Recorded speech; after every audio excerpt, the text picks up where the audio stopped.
Hello class, it's me, Mr. Ture, and today we have another painting exercise. This one is going to be quite fun and quite informative, quite educational. So, as per usual, we will need the following supplies. Clean water, a clean palette, piece of paper, rough side up, a rag or paper towel, 2 brushes, an eraser, and a pencil. Now let me explain what we're going to do. In this Impressionist painting, you'll see that Cezanne uses not one green for the tree, but several different greens, and the lightest greens are where the sun or the light hits. The darker or cooler greens are the greens in the shade. This goes for his sky and his water as well. So in today's landscape painting, we are going to paint a tree, and the tree is going to have many different greens, a variety of greens. As always, we're going to paint back to front, and we're going to introduce some new terms: background, middle ground, and foreground. The tree is in the foreground. Let's get our palette together. Alright, make sure, as always, that our palette is nice and clean. Before we start, let's get our primaries together. Now for today's palette, it's important that we have a variety of greens and a variety of browns. Different expressions of the same green. A light green, a dark green, cool green, warm green. Same with the browns. I don't know if we've mixed browns yet, or if you've learned to mix it on your own. A brown is usually mixed by adding green and red, different frequencies of each. Let's get some nice light blues together for that sky, if that's what color you want your sky to be. You want to custom make the palette to suit whatever it is you imagine painting. Let's mix together, shall we? First, we want to take care of the brown. So, I'm going to take some red using the formula, the procedure that we've learned so far. Just scoop the red you need right here. Clean the brush. Test the brush. Now let's add some green. Beautiful green. See if we can get brown.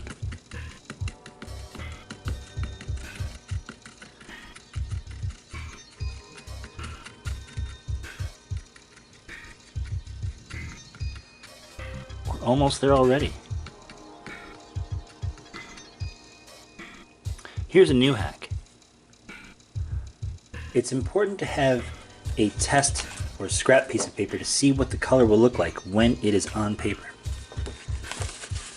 So, let's test it on this. Is this brown? Almost, a little purple, right? Let's add a little more green.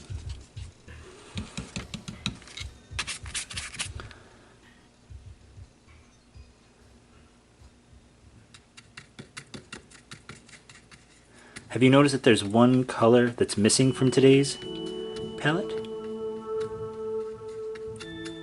That's right, it's black.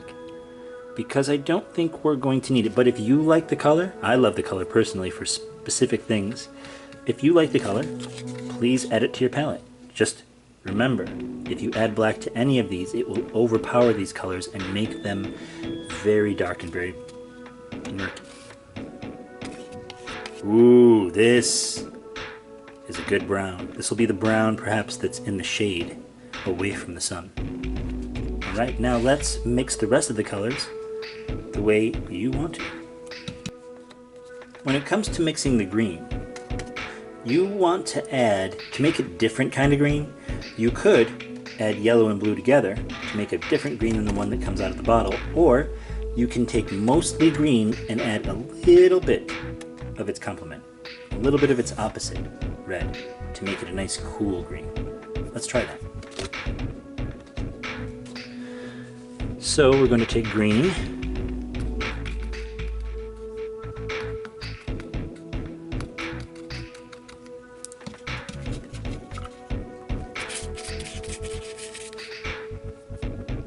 add a little bit of red.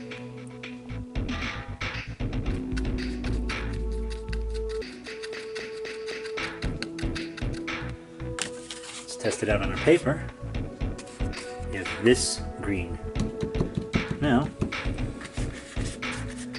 let's see what it looks like when put next to the original green. Oh, there's a difference. Now, what happens if we take green and add a little yellow to it?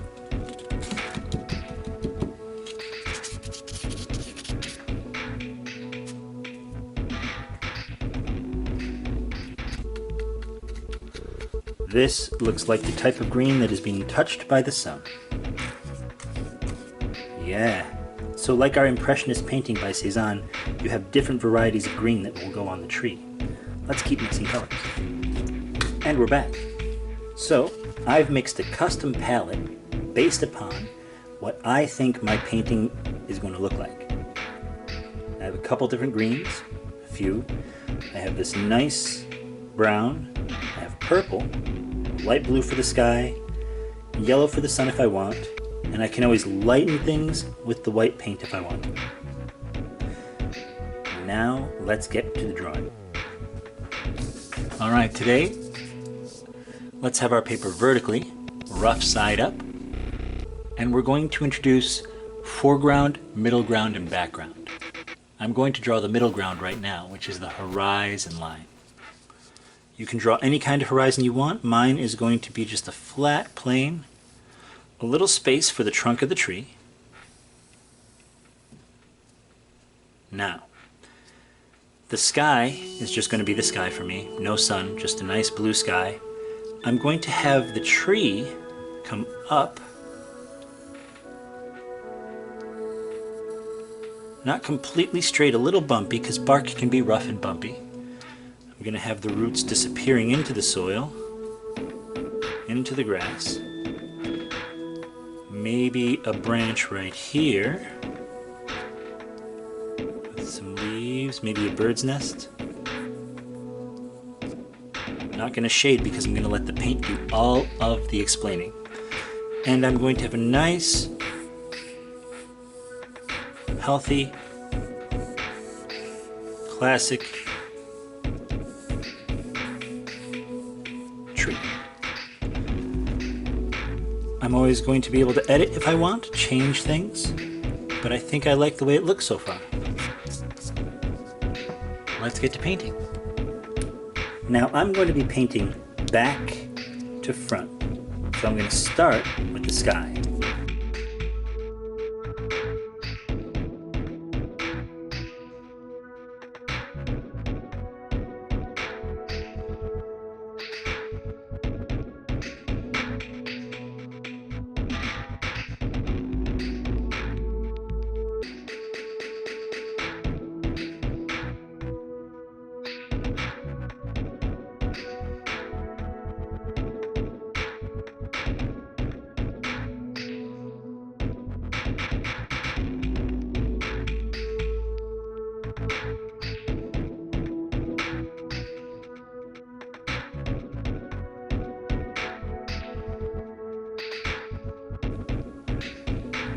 Now that's the base blue.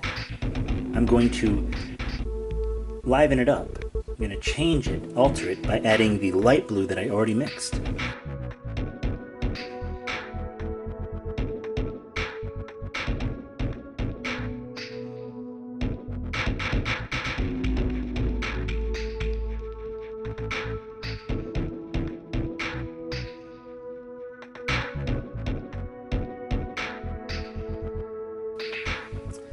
Maybe it's lighter up here than it is down here.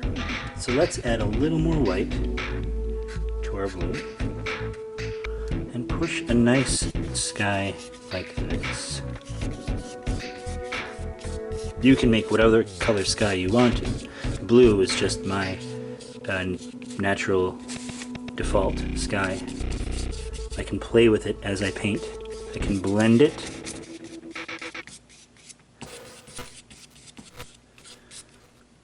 Now in painting from back to front, it's time for the grass.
Now if you can identify a light source, if the sun is going to be here, you can draw maybe a shadow going down here with that darker green. Let's try that.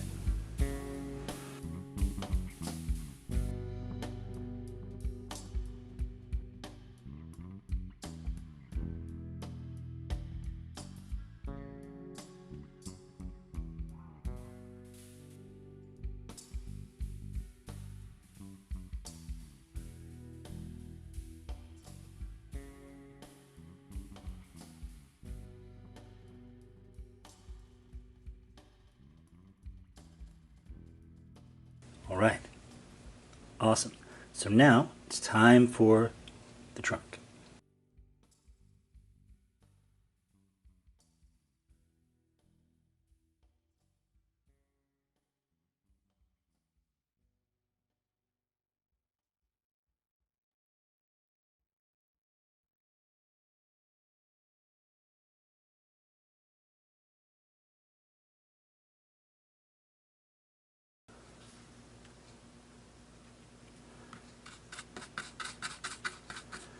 Okay.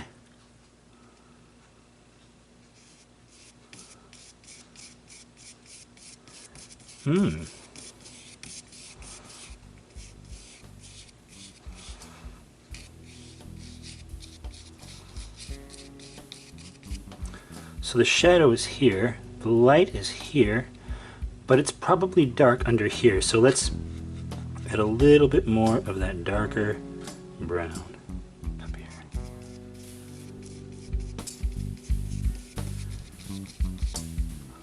Now, smaller brush.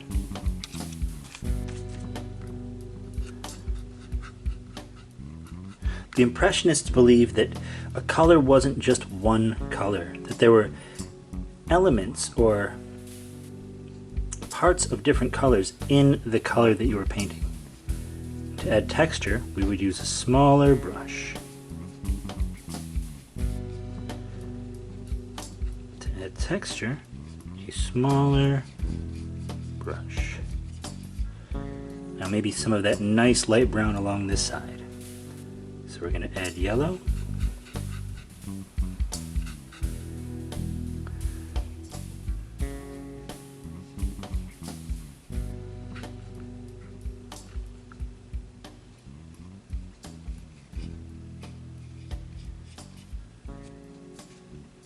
Oh, we forgot our friend, the branch. And you will also find that some brushes grip or hold on to the paint better than others. You may end up getting a favorite brush or using one more than the others. Like you have a favorite shirt or a favorite pair of shoes. Okay, let's push some of this brown up here, down here. Perfect. Alright, at this time, it's good to take inventory of where you are, what needs to be changed. If your water starts to look like this, it might be time to change it. Alright, now, the green.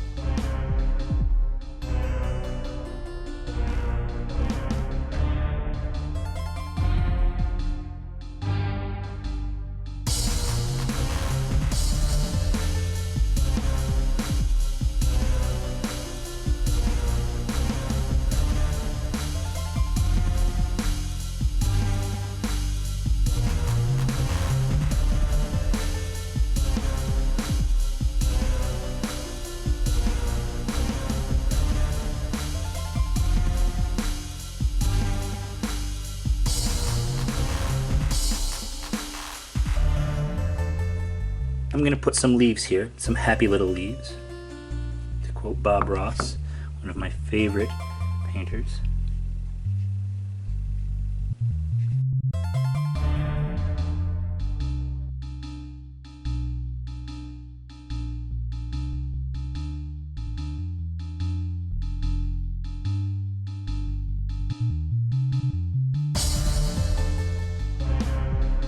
Now let's start to take care of some of these other greens. I'm going to have some darker greens under here with this brush now. Making sure it's clean.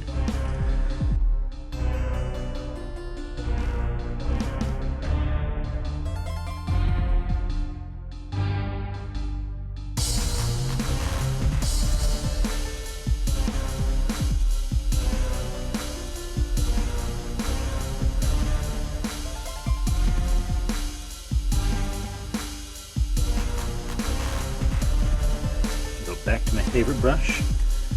I'm going to take some yellow. We're going to put it in this green.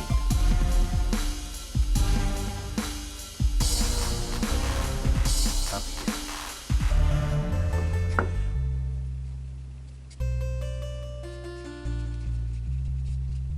A little more yellow.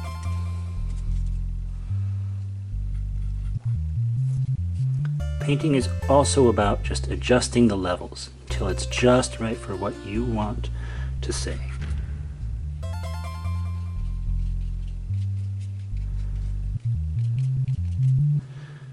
Maybe. Maybe some of that yellow grass over there. Yes. Some yellowy grass over here. Really warm green.